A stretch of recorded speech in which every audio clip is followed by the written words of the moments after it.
Hi, I'm Sherry Jones, Senior Vice President of University Services and Strategy at Ashford University. I'm here today to introduce you to our afternoon keynote.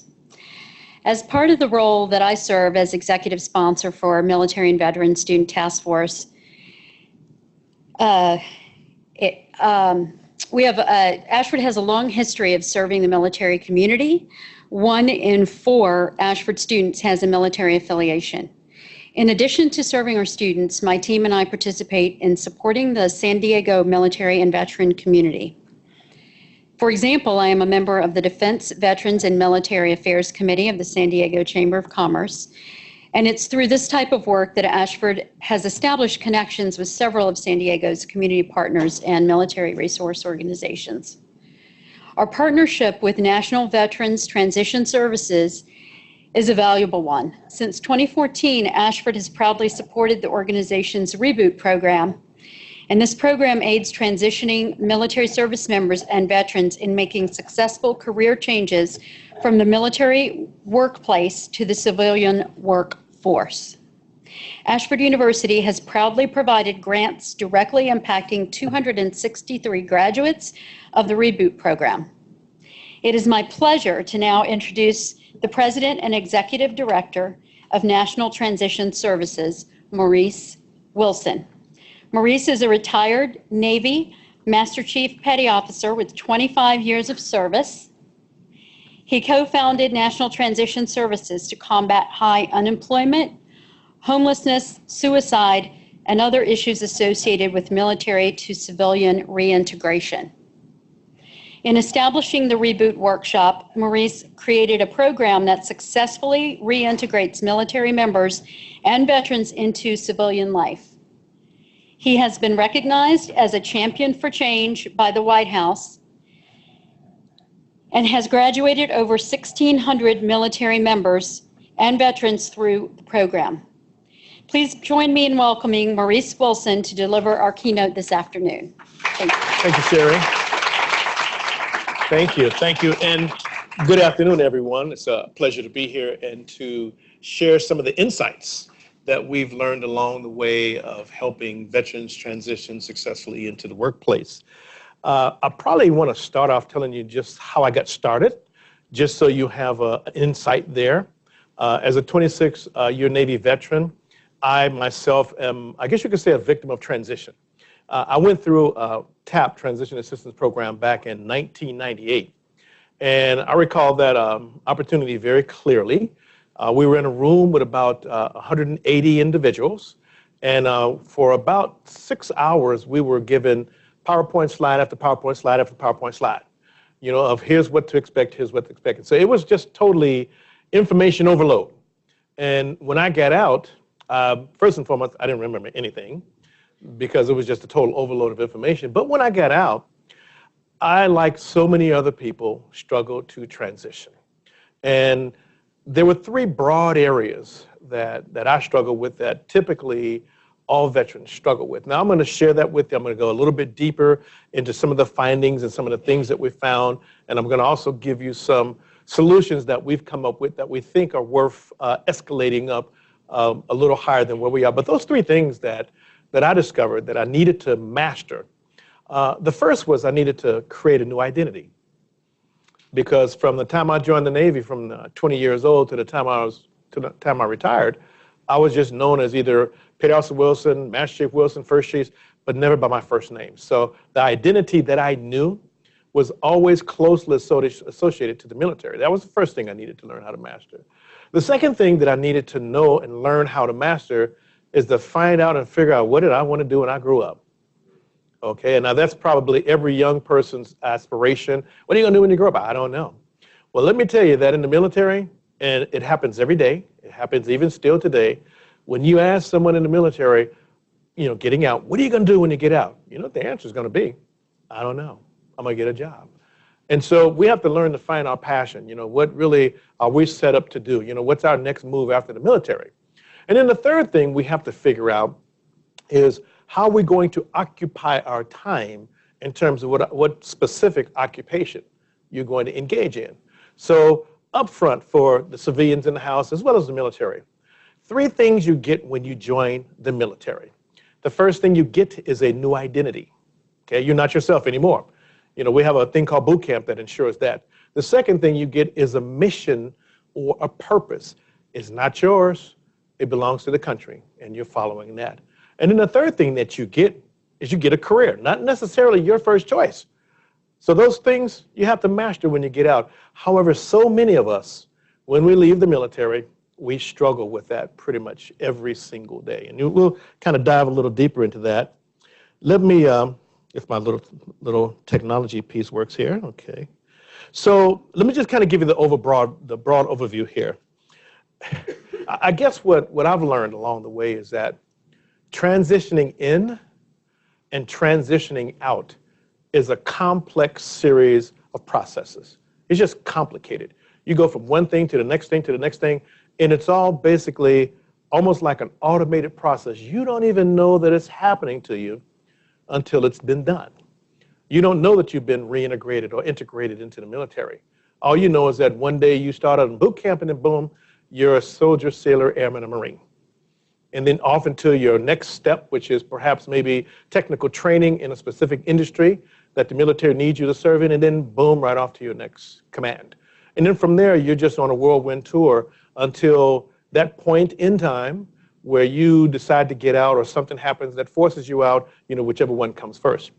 And so as we go through the process, and I want you to imagine, if you will, every year, 200,000 people every single year going through this process, coming in and going out, coming in and going out.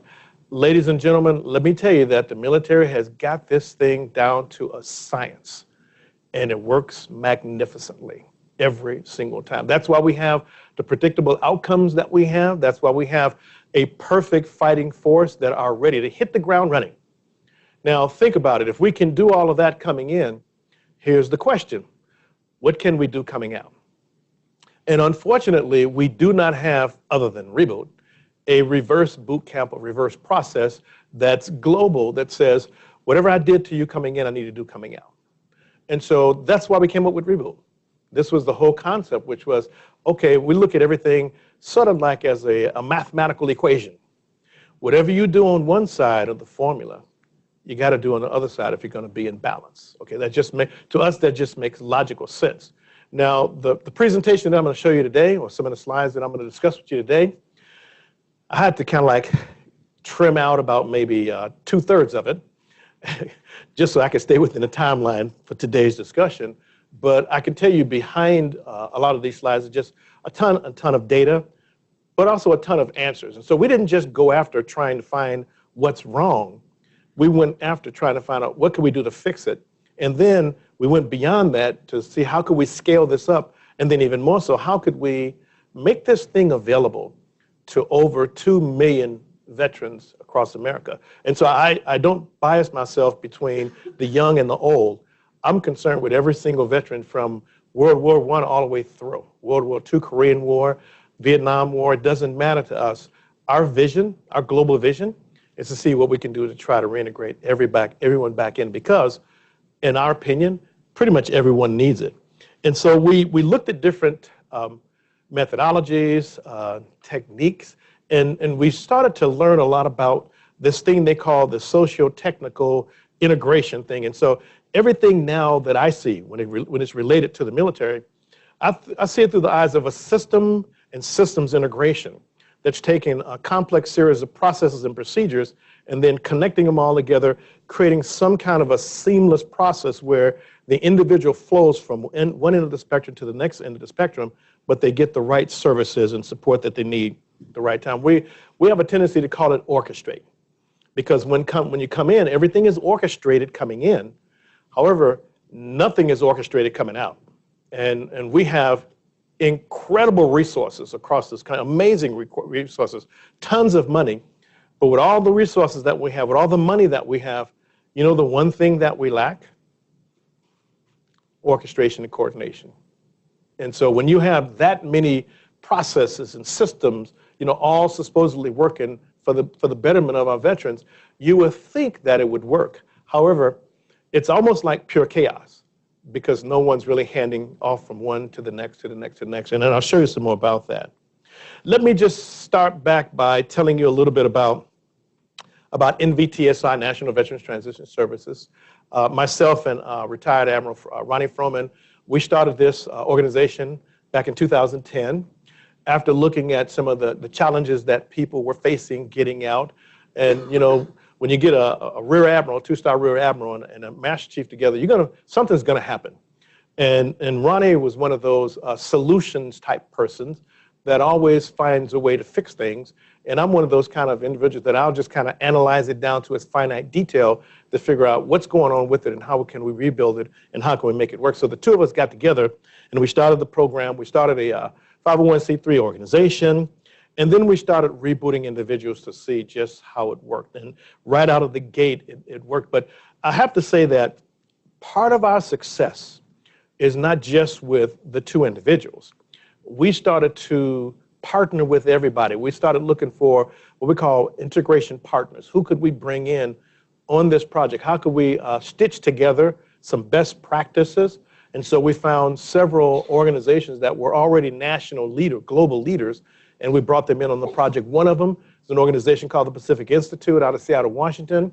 I had done some work with them for 10 years prior in my other life working in a social services organization called the Urban League in San Diego. So I knew their education really up close and personal.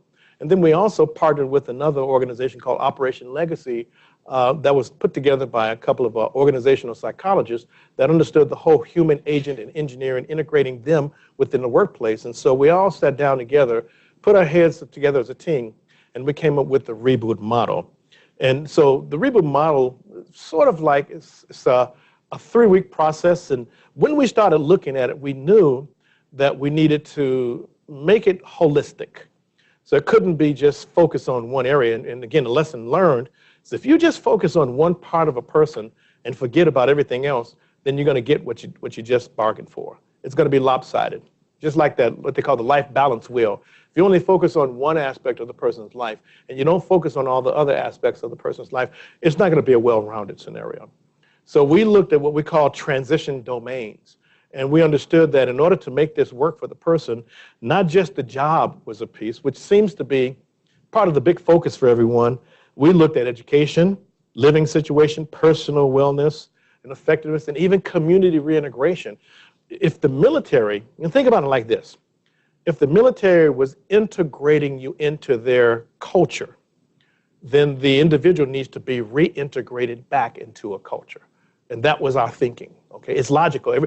Everything followed a logic pattern. Whatever you did on this side to get the outcome, you have to do on that side to get the outcome. And then you have to measure those. And so for the measurement side, we partnered up with CSU San Diego and the University of San Diego to put together sort of an evaluation process to find out, is the science correct? Are we following the right protocols? Is it scholarly? And can we measure and can we duplicate? And so we were able to do all of the above. We actually were able to take the program and implement it here, and then implement it in several other parts of the country and still have the same outcome and the same impact, which was a sort of a personal transformation of the individual. Again, I'll get into that a little later on. As far as the organization is concerned, as we grew, we began to make discoveries that, okay, well, Reboot was just one part of the puzzle. It was kind of like, it was one step, maybe part of the journey. It wasn't the full trip. So we had to go back and look at, okay, so what else do we need to do? Well, we needed to have a handoff. We need to have partnerships. We need to do what we did expertly and then hand it to someone else in the value chain that did their part expertly and then hand it off to someone else in the value chain. And then at the same time, we needed to track the person, the cohort, as they move through the system. Otherwise, what would typically happen, especially when you have so many resources out there, the person would fall through the crack. And so again, we learned a lot of lessons. And then we started to find that, well, wow, people are different. And so when we say people are different, and we really keyed in on their experience. And if you think about it, that's what life is all about. We all have a different experience. Women have a different experience from males, okay? That's just the way life is. And depending upon who you are and where you are, your experience or how you perceive the world how you let knowledge and information come in and shape who you are is different from person to person to person. So we started to learn along the way that, okay, well, we needed a specialized workshop specifically for women. Okay, it was one of those eye-openers, and it wasn't actually our idea from the beginning. It was all the women who attended the workshop. It was their idea. They said, well, hey, what you guys are doing great, but you know, some of the things that I'm talking about, some of the things that I'm feeling, well, I don't want to say that in front of the guys. So why not put together an all-women's workshop? So in 2013, we started to feature an all-women's workshop. No guys allowed. And it was amazing. Because one of the discoveries, and it didn't dawn on me until about 2014, we were reading some of the surveys from the students, and we asked them, what impacted you? What did you really get out of the workshop? And we kept seeing this one common thing that said, well, it helped me in so many ways. Now we're talking about the women.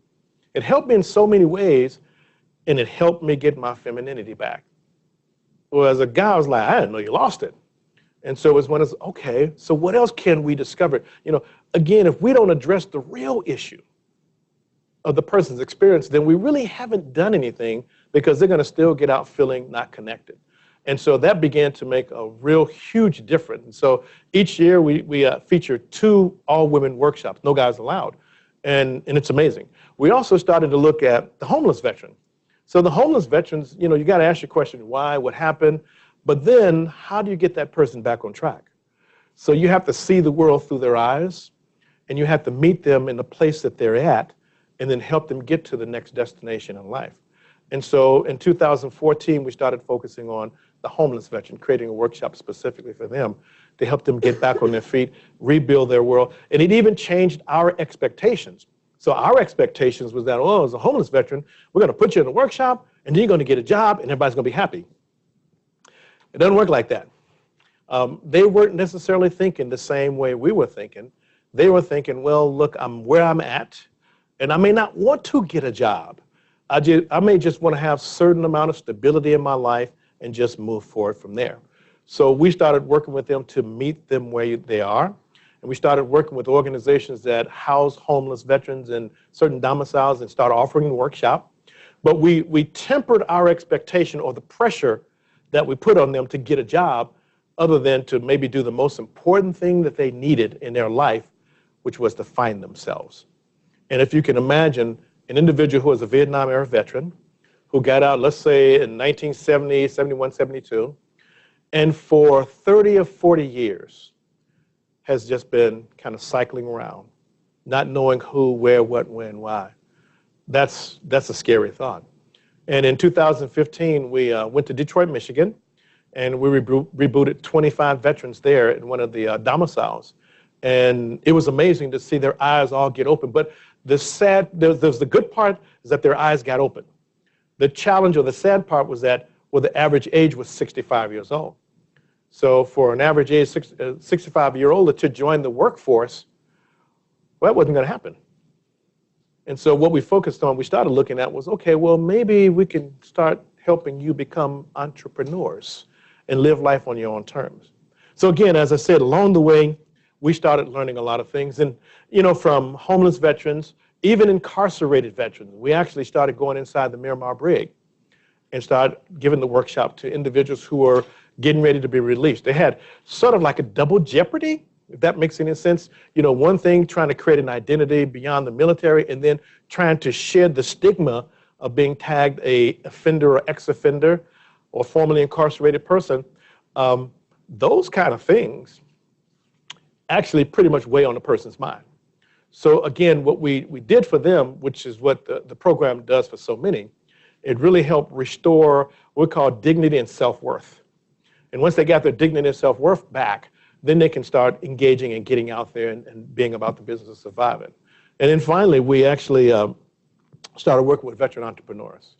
Because again, of all the transition service members, veteran entrepreneurs make up about 25% of the 200,000 people that live in the military are going to choose to become a veteran entrepreneur. And so we started offering, you know, more services. We started looking at job matching, job coaching, job placement, and even actually getting into technology training or industry training. So over the years, we learned to become a full service provider. So that's sort of our story. And just a little bit about the Reboot Workshop, and then I want to really get into, some of the other things that we learned. The whole concept behind Reboot is to help the person reboot their brain, or to find themselves, or to change their way of seeing things from being driven externally to being driven from internally, okay? So we call it their locus of control. And then when you join the military, your locus of control is typically external. You're told what to do, when to do, how to do, what to eat, what to wear. And the management style or the leadership style is what they call the intrusive method. So intrusive just basically means that I'm in your face, I'm in your life. I can tell you what to do, the whole 9 yards. And so that phase of going through the military teaches us how to do that. And so when we put Reboot together, we knew that we had to reverse that. So the person had to regain control of their life again, but we already knew that subconsciously they let it go. Okay, that's the process. And so the workshop is set up for 3 weeks, and it's 3 full weeks where the individual comes in. It's a Monday through Friday from 8 to 5, and they go through a series of educational processes. We call it generative learning, where they relearn how to create a new identity, become themselves again. And we teach them the process of thought so they can begin to think not from direction or being directed by someone else, but start thinking for yourself. The second part, we focused on helping them find their passion so they can rebuild their sense of who I am, shifting from the mission of the military to being personally driven, like, okay, what do you want to do? What's your interest here? And then the third phase we take them through, or we walk them through, sort of builds upon the first 2 weeks, and it gets them into the third week, which, okay, now we're going to rebrand you. Okay, what do you want to do? What is your career? Okay, how are you going to sell yourself? How are you going to market yourself? And so in effect, we were actually teaching them a whole new language. But at the same time we were teaching them a new language, we were teaching them a new lifestyle, a new way of thinking, a new way of feeling and existing and being. And it's been pretty successful. It's, again, a series of cognitive behavioral educational seminars. Again, the learning is actually done mostly by the individual. We present the topics and the group talks about it. And another way to look at it is, if you're familiar with post-traumatic stress disorder and the treatment for post-traumatic stress, the treatment for that is cognitive behavioral therapy, where the therapist will, get you to not kind of stress out about some of the things that you're thinking over time. When you catch yourself thinking negative, what you do is you just don't go there, go to a positive place. And so what Reboot is what we call cognitive behavioral education. So we're teaching the individual how to really be their own therapist, how to manage their own thoughts, how to manage their own life and be in control. One of the tools that we give them is what we call the proverbial rubber band. So whenever the person catches themselves thinking negative, we just tell them, stop, don't go there, go in another direction, find a positive place there. And so the program worked pretty well. If you sort of kind of put Reboot and boot camp side by side, and those are sort of two unique things. The boot camp for the military is unique to the military, period. Now, there aren't any corporations that do it like the military, if you will, unless it's a paramilitary organization. If you put them side by side, what you find are some very common things where, for the most part, both are what we call high touch. And so the military is absolutely a high touch scenario. We got you for anywhere from 8 to 13 weeks. And during that time frame, the goal is to reshape and shift your thoughts, your beliefs, how you see the world, your worldview is changed from being an individual to seeing things exactly the way we want you to see it. And it's all done subconsciously. And so the typical process is a young person will go down to the recruiting station. They'll take the Armed Services Vocational Aptitude Battery Exam, and it'll categorize the person on aptitude. And then once that's done, then the person goes to boot camp. Now, during that little step in between, the person who signs them up, the recruiter, typically sits down with them and talks about which occupation they're going to get in based upon the needs of the military. And once that decision is made, usually the person has 3 choices. And maybe those 3 choices may not have anything to do with what they want to do, but that's just the way it is in the military. And then after that, from there, you go to boot camp, anywhere from 8 to 13 weeks. And then right after boot camp, you go into your technical training course and then to your first duty station. That's just the cycle right there. It just happens just like that. And things happen so quickly you didn't even notice. Your head was spinning. When we looked at that, it was a common thought to us that says, well, okay, that's working pretty good. Why don't we just reverse engineer, period? And so that's what we did. We just reverse engineered. And so what we've been doing here for the past 8 years is we reach out to the military, we catch them prior to separation, which is the ideal scenario. Ideally, you want to catch them before they get out, take them through the program for 3 weeks, get them to restructure their thought processes, their thinking, find out who they are, discover their career aspirations, start working towards that, and then connect them to whatever relevant training that they want to engage in for the rest of their life, now based on interest, not aptitude, but interest, and then connect them to jobs. And so that's our typical model that we've been engaged in, and it's been working pretty well. So again, the whole piece here is both of those are high-touch environments. Boot camp is a high-touch environment, Reboot is a high-touch environment, and they're very interactive. The one big difference is that they're not sleeping overnight at Reboot. In boot camp, you're there. You're running, jumping, doing whatever you're told to do on a regular basis. I want to show you this, this map, and I know it's busy, so I apologize. And this was developed by the VA, and what they call it, the Journeys of a Veteran's Map. And there's some things I like about it, and maybe some things I don't like about it. The thing that I do like about it is that it puts things on a linear timeline that says people are moving from left to right, okay? Because you can't stop time. The one thing you cannot change is time. The clock is going to run out. So if you look at the timeline of a veteran or the life cycle of a veteran, well, according to this, there's going to be a point where they call it, the way they've labeled it is joining, serving, getting out, starting up, taking care of yourself or myself, reinventing myself, putting down my roots, retiring, aging, and dying. So that's the VA's model in terms of the veteran's timeline, the veteran's experience. While I agree with how they structured it, I think if they would ask my opinion, which they didn't, I would have kind of went back to where it says, that third box where it says getting out. And again, the lessons that we've learned is that's when you start reinventing yourself, when you're getting ready to get out, as opposed to waiting. If you notice, they sort of have the getting out or the reinventing yourself after you're out, now you're taking care of yourself. Well, the lesson that we learned is just hard to do that while you're taking care of yourself. It's sort of like flying the plane and building it at the same time. Good luck with that. Where if you kind of position it in the right place, then the impact works really well. So what we've done here in San Diego that's pretty unique, we've been doing this for the last 8 years, is that we typically get to people anywhere from 6 months to a year prior to separation, which is ideal. And we begin to work with them on what's next for you and get them to start thinking about it in a very calm kind of way. So when they take off the uniform, they're pretty comfortable in who they are, what they want to do next, but they're taking off the uniform and they're stepping into something that they want to do versus stepping out of the military and then trying to reinvent yourself. I can say it like this. The word fear just takes on a whole new dimension, when you're getting ready to get out and you don't have a clue as to who you are, what you want to do, and what you really believe in.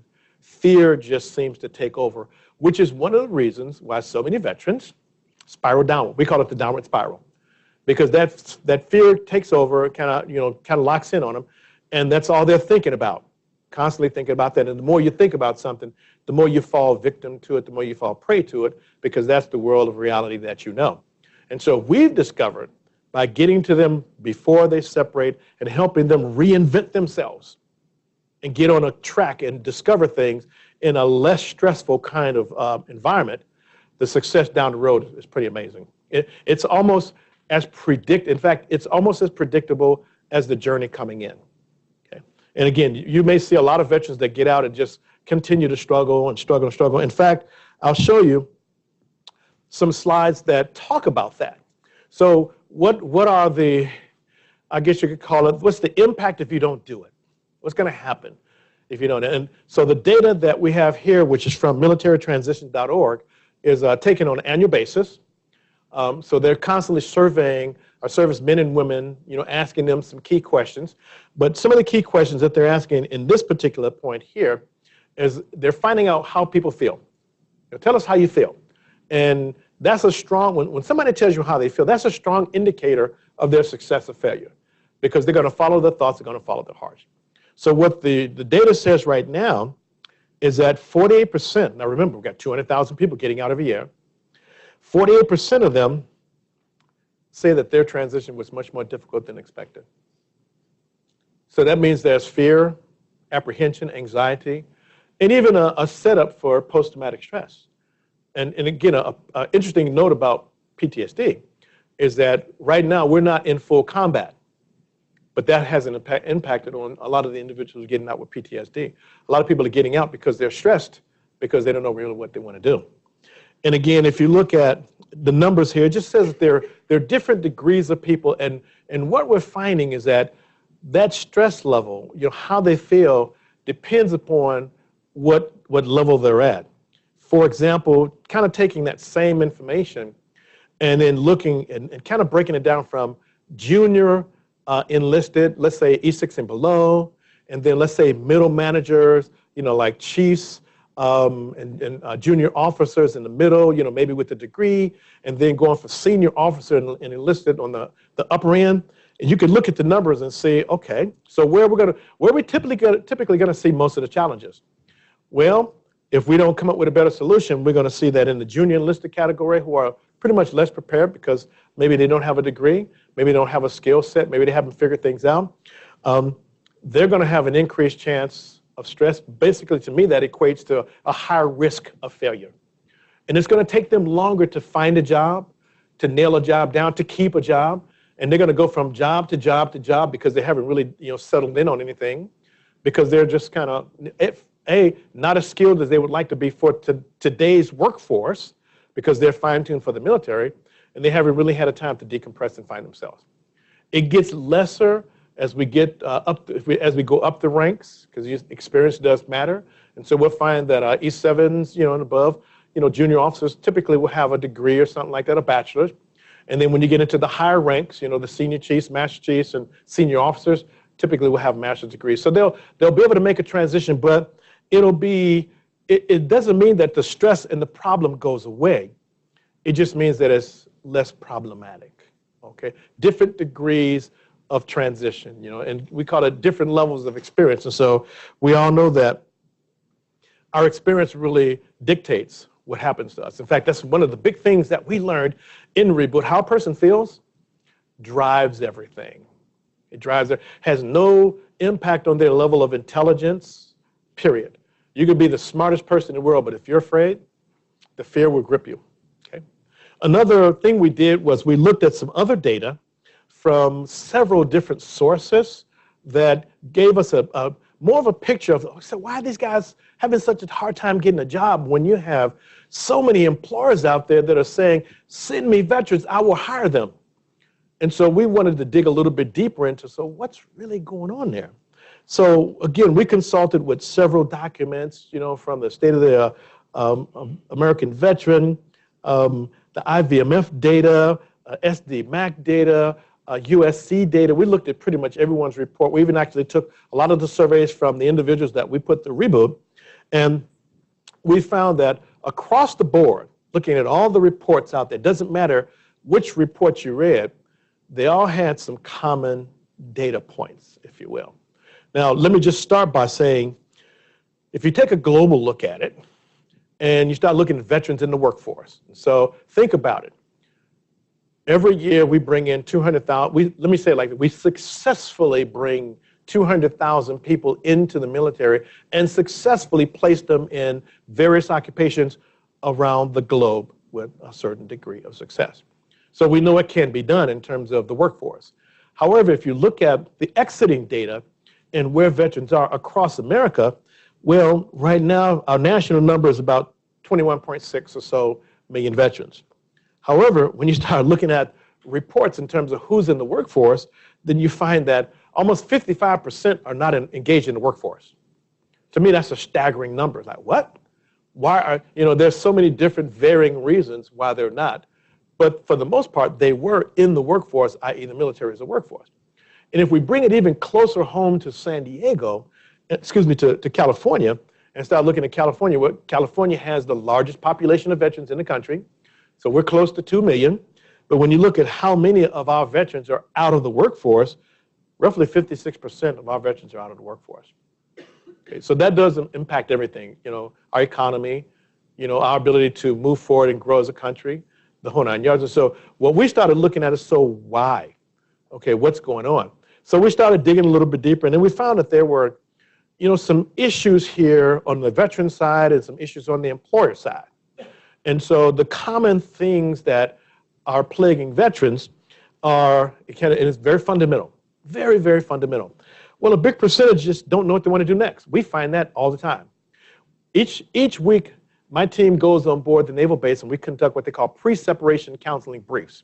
And those briefs are supposed to be done a year, 2 years before the person separates. It's a mandatory requirement. And so we're asking, senior and junior, where are you at? So we ask that question, how many of you know what you want to do? And it doesn't matter. And it just happens all the time. They'll all, in the crowd, they'll say, I don't know. It doesn't matter if you have officer enlisted, senior chief, master chief, commander, captain. When you ask them, what are you going to do when you get out? The typical answer is, well, gee, I don't know. That's across the board. Then, obviously you want to ask the next obvious question. The next obvious question is, okay, well, look, since you don't know what you want to do, why don't you just do the same thing that you did on the outside that you did while you were in the military? You know what the answer is? In a larger number, no. In a larger number, no. We're like, wow, that's stunning. So you don't know what you want to do, and think about the complexity. You don't know what you want to do, but you don't want to do, you're certain about one thing, you don't want to do what you did before. You know that. So what's next? And that's where we are. That's really where we are as a country. And this is the day-to-day challenge every day. Now, can veterans get jobs? Heck yeah.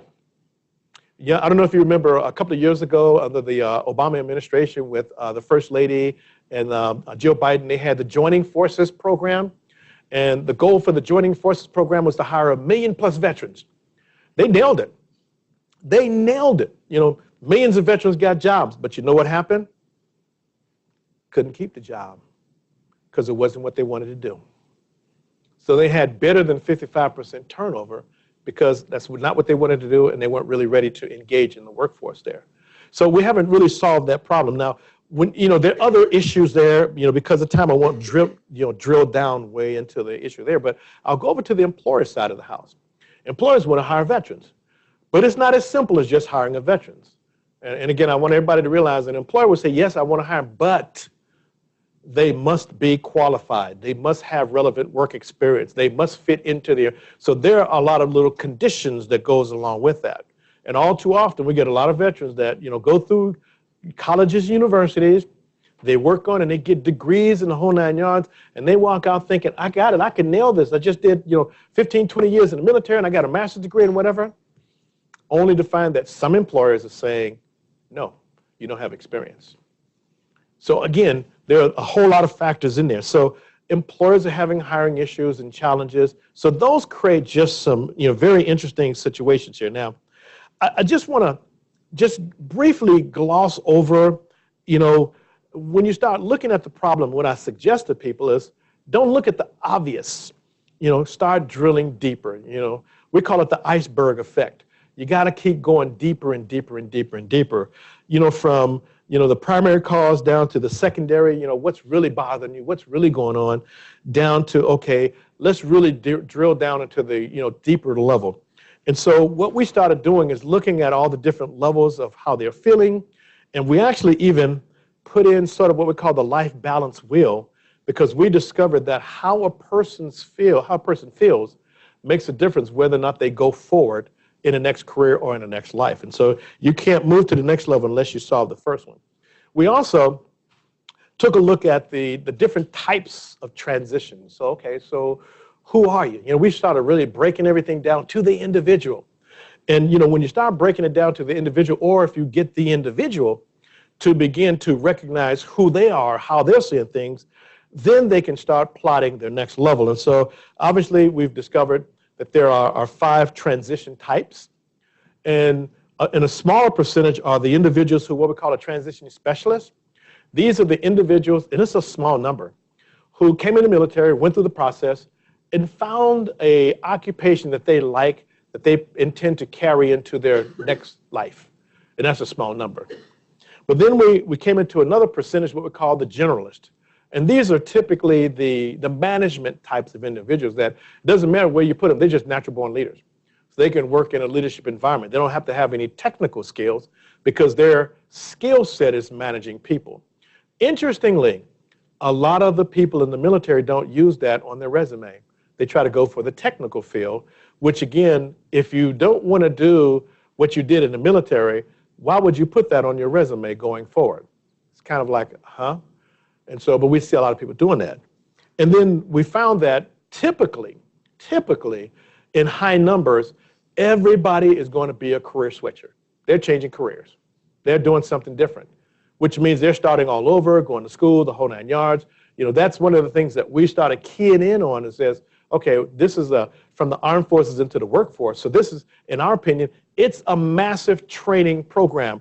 Just like coming in the military was a massive training program, coming out of the military is a massive training program. We're not handling it like that. We're leaving it up to the individual to figure out what they want to do. And our position is that really should be something that's really orchestrated, and it's missing. That just doesn't exist in the real world. But that's what we're seeing. Everybody wants to switch careers. Obviously, there's the undecideds. I don't know. I've been working in the military, serving in the military for all these years. I don't know what I want to do. I'm so used to being told. Well, okay, you got to wake up now. You got to start driving the bus as opposed to being driven on the bus there. And then finally, there's the group that we call the multi-tracker. This is the 25 percentile that typically become veteran entrepreneurs, start their own business, you know, have individuals working for them, are innovators and are creators. And so again, knowing who you are, and what we try to do during our pre-separation briefs is we try to bring the individual in touch with themselves. Like, okay, this is who you are, so now let's figure out what your next approach is.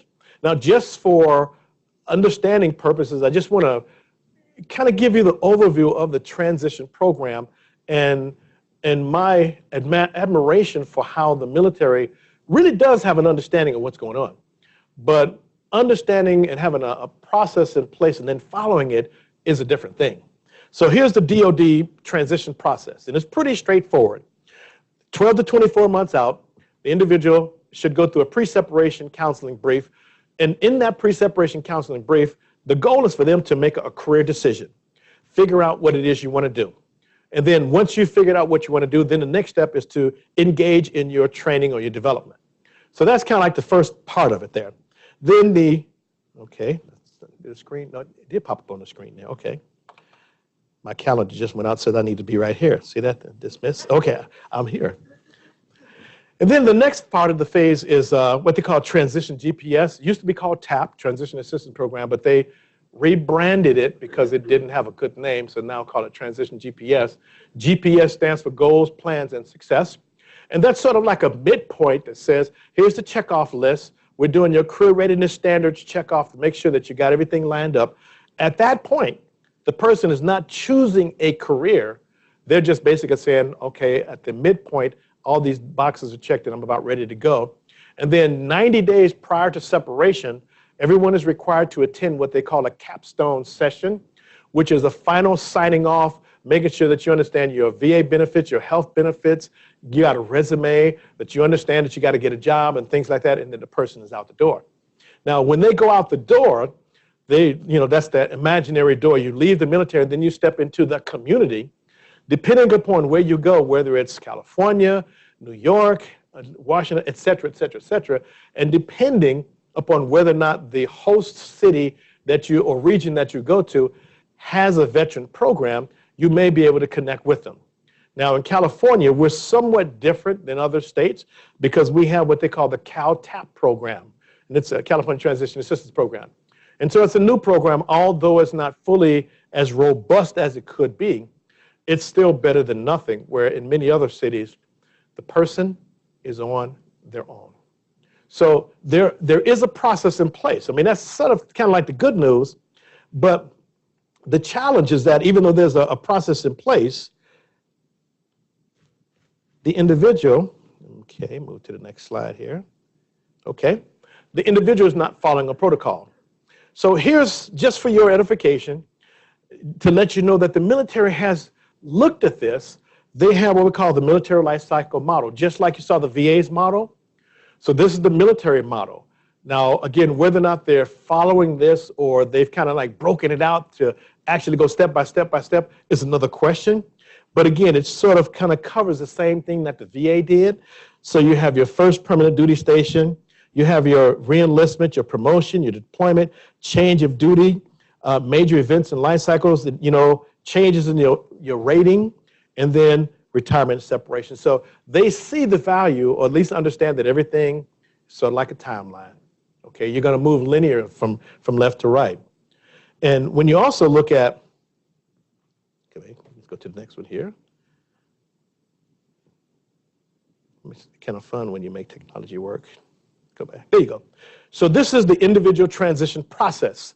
And so if you go from like ground up, so starting out at that precept, so precept is right down here at the bottom.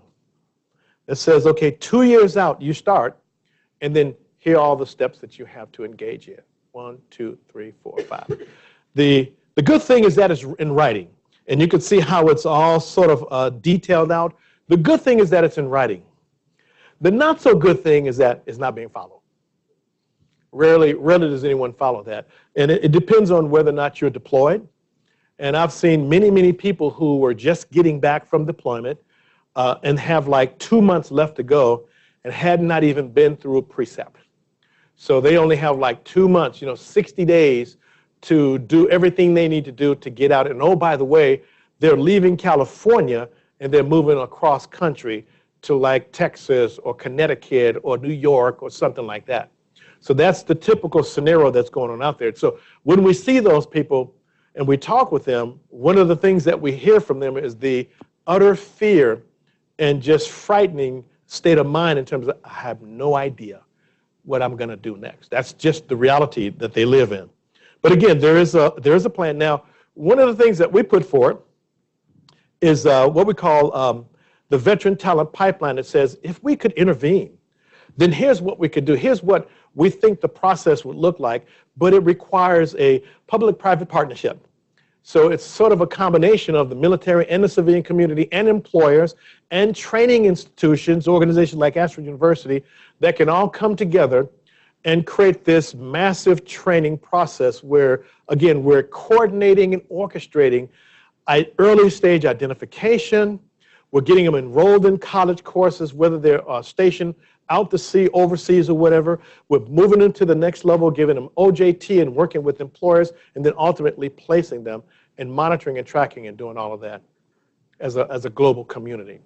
And so we're now working on this to see if we can kind of elevate it up. Now, we have this working here in San Diego on a small scale, but it's not on as large a scale as we want, because we're changing the way people are doing business, whether it's through the VA, whether it's the military, whether it's individuals, organizations, and institutions. As you can imagine, that concept that it takes a village, is at a whole high another next level. And so it's really getting everybody to kind of sing from the same sheet of music, which is one of the things that we're working, very, very hard to do. We're actually even changing the way people talk about transition to service members, from anything that's a negative to it's the workforce. We're redeveloping our workforce. We're repurposing our workforce. We're retraining our workforce. And as soon as we can get everyone to change the language and stop looking at just the resume, but look at each individual and say, okay, we need to change. We need to retrain everybody. Essentially, everybody needs to go back to school. And oh, by the way, that's what the individuals are saying. I don't want to do that. I want to do something else. I don't know what it is, but help me, and then help me get trained and help me get ready for the next job here.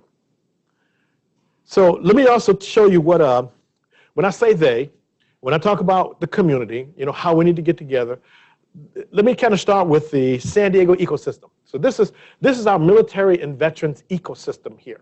So kind of going back to where I started about the socio-technical integration, that's what's going on. It's this huge integration process involving multiple organizations at multiple levels with multiple processes that we have to figure out how to get everybody to sing from the same sheet of music and work together collaboratively as a team. Whether it's the VA that has its own system, to the military departments that have their own system, to even the cities, the communities, and the organizations.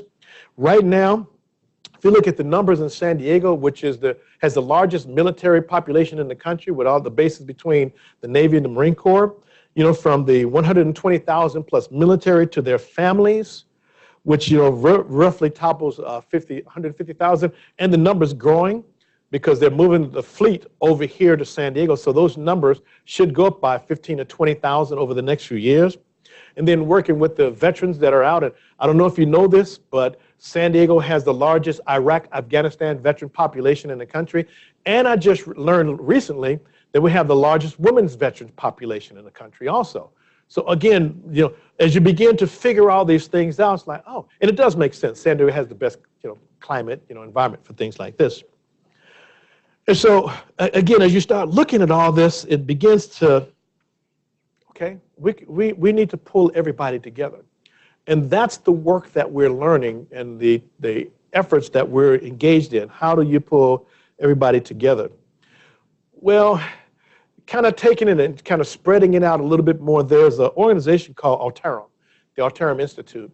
And they developed what they call the VCAT model, which is the Veterans Community Action Teams, that says, okay, you can do this, but you have to move. So if you go back to that previous slide, let me just go back. So this slide represents just a lot of silos, different independent organizations all working for themselves against each other, not in a, I guess you could say not in a competitive way, but it does become competitive because I'm working for me, not for you, therefore, you know, we're kind of like challenging one another for resources. And so this is what our ecosystem looks like with all of the silos out there.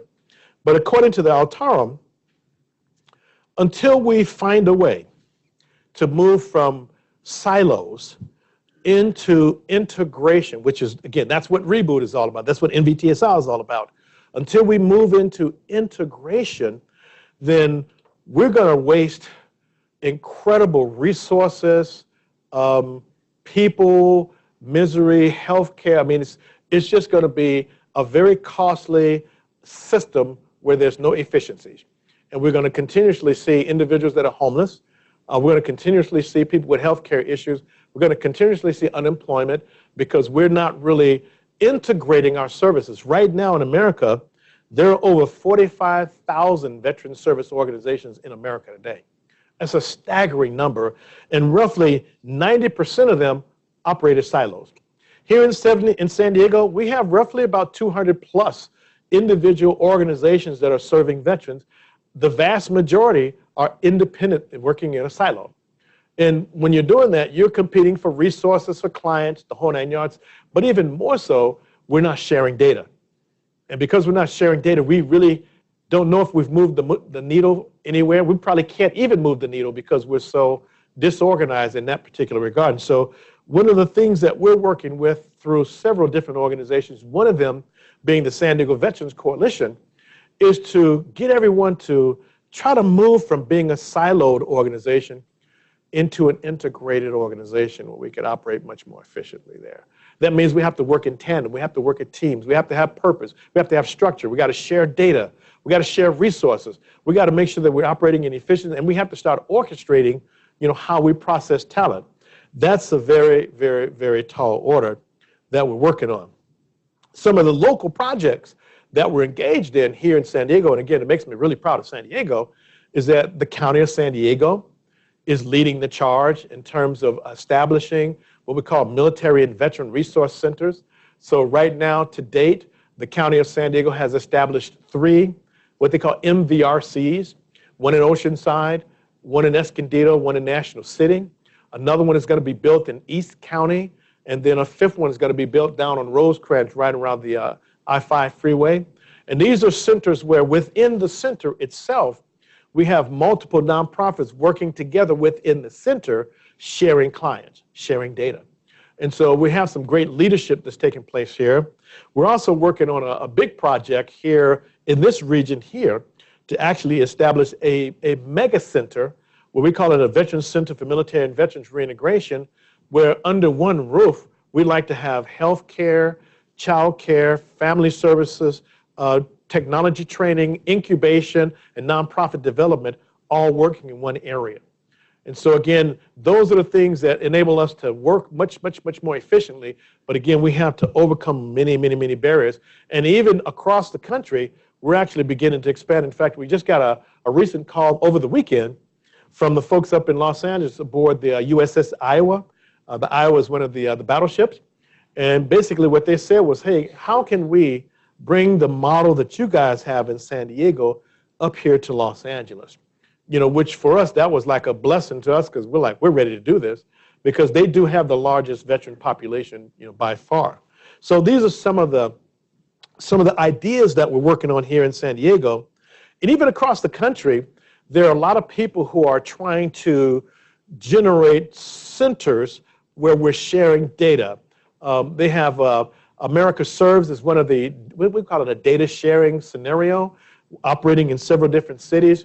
Here in San Diego, we have a program or a community coordinated care system that we call Unite Us, which is a database that's already up online that's being managed by our San Diego 211, where we can actually refer clients to one another. Now, it doesn't go really, really deep, but at least it helps us with the referral process so that a client, instead of walking into several different organizations and getting served by several different places, we can start tracking that individual and make sure that he or she is not served by multiple organizations. So we're slowly but surely gravitating towards efficiency.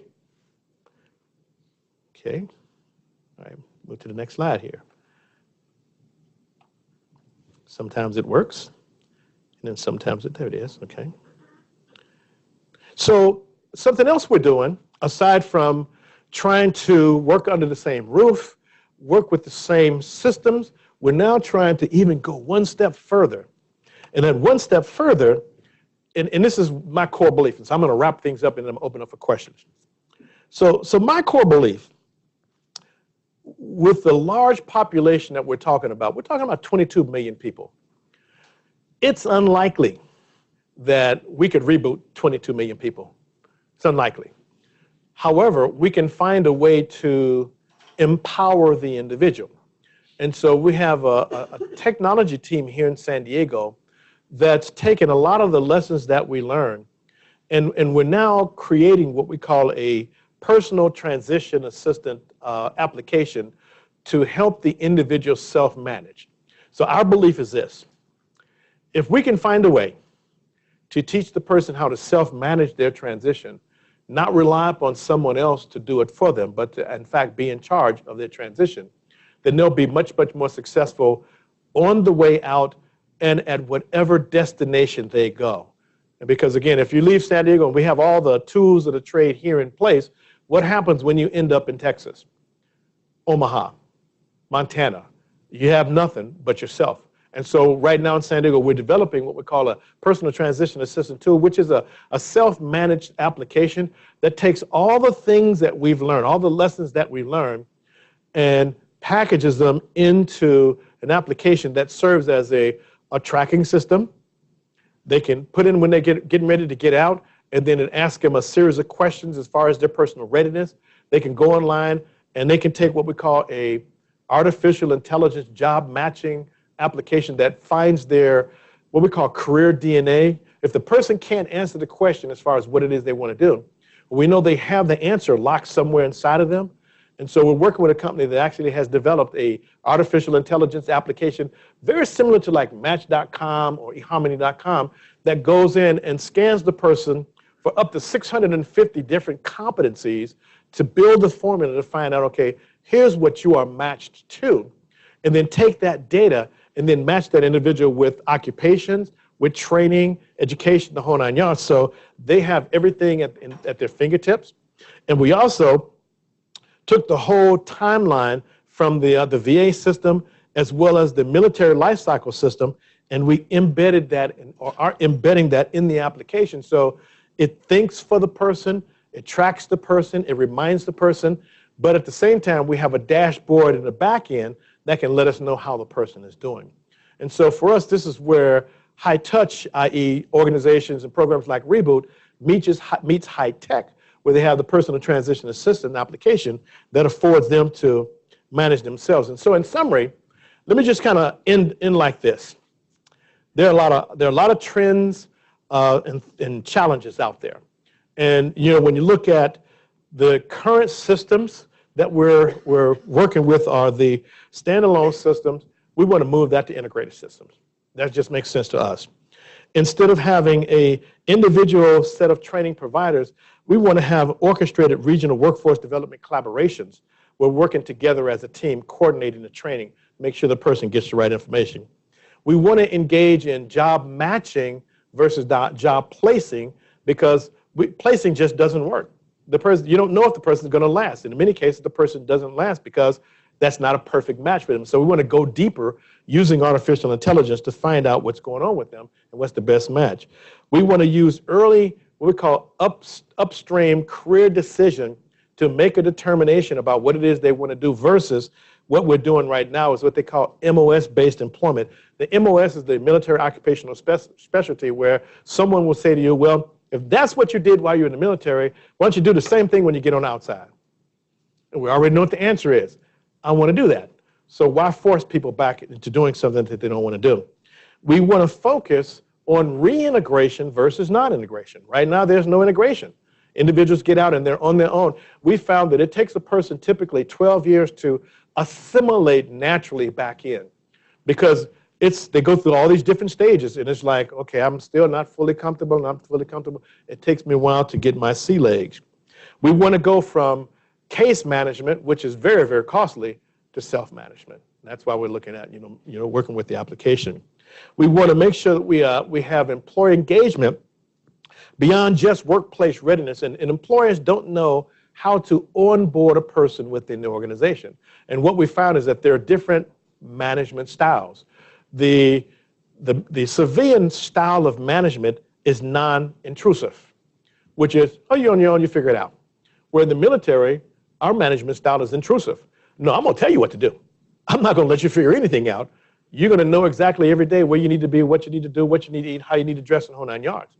So we have to start working with employers to get them to change their management styles to at least understand how they're onboarding the veterans. And then finally, we want to go from one-stop veteran centers, because we're high touch, away from independent sites that are costly. They just don't work, and you can't really track anyone. And so there's a lot going on here. I just sort of scratched the surface. As I said, I omitted like 2/3 of the slides. I took them out because, by now your eyes will be rolling up in your head like, oh, I mean, there's really some good data, and there's some really cool things that we're doing out there, but that's time for another session, and I'll save that for the next presentation. But I'd like to open the floor up for some questions if anyone has any questions they'd like to ask, whether it's online or here. How about this young lady right up in the front? Can you hear me? Yes. So I love the app that you talked about. It sounds amazing. But what about those veterans who may have mental health issues? Mm-hmm. They come out Mm-hmm. and they have trouble understanding how to use the app, understanding technology. That doesn't really help them assimilate back in with this app you might be talking about. Mm-hmm. Do you have like people or places set up to even teach a person how to even use something like an app, which is very new, Mm-hmm. probably to a lot of that? So thank you for the question. When I was in the Navy, I was a hospital corpsman. So sort of everything that I do is through the medical model, which is triaging. And so as we begin to engage the individual, as they're going through the process, we're learning about them in terms of what they can and cannot do. And so as we move them through the funnel so we can really determine, what's best for them, we're just determining their skill sets. And so we're prepared to teach individuals how to, use an application. Now, I don't think that'll apply to a lot of the younger people, because younger people get it. I think the ones who will have a problem will be your Vietnam era veterans, that will have a difficult time, using, smaller devices, whether it's eyesight, finger dexterity and things like that. But we are taking that in consideration. Again, the goal is to get them to make it as interactive as possible, where They don't have to really be a rocket scientist, for it to work for them. And, just a series of charts and graphs that lets them know where they are. But we are taking that in consideration. Thank you. And the gentleman in the back there. Thank you so much for speaking to us today. You brought up something that I thought was really important, and you were talking about integration and how that works with population. And I would like to ask you to maybe speak on your experience integrating the different services that you're trying to get to come in underneath that umbrella of working together, and how, what does that look like? What kind of systems are you seeing that work and don't work with them to create a long-term win for them? What does that look like for those so that you keep them in the system and working together? That's a really good question. Well, again, so we've been about integration since day one. So we've had several partners, actually dozens of partners integrated with us. So we're pretty familiar with the struggles of integration. And so first and foremost, it's behavior-based. If the partners don't see the value, they're not going to integrate. They may say, I want to do it, but they're not going to integrate. So we learned that early on. But also, there's a model, and I showed you briefly. It's called the VCAT model, the Veterans Community Action Team. Behind that was one of those slides that I did. I was contemplating whether I should show you the slide or not. But that slide, it breaks down how you implement the community integrations model through governance, through data, shared responsibility, making sure that you have the right interest. There's the human factor where you have to really go through that. You got to sell it up and down the chain. Everybody's got to see that by synergizing and becoming force multipliers, okay, we all benefit from that.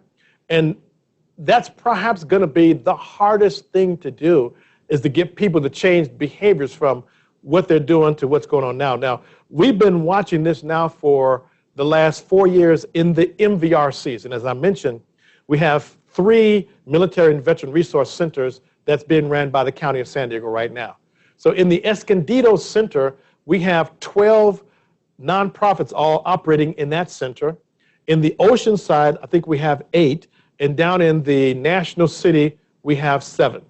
And so we've been watching the behaviors, how they're working, what does work and what doesn't work. So we're gathering the field knowledge right now in terms of how to make it work. But there's sort of like 3 things that we have to look at the integration piece. There's the program integration, and we got to work on that part. There's the data integration, we have to work on that part. And then there's the physical co-location. So we believe that you got to have all 3 of those together, and that the physical co-location is as important to make the whole integration thing work. You can't have integration where I'm on this part of town and you're across on that part of town. We don't see any value in each other on a day-to-day basis.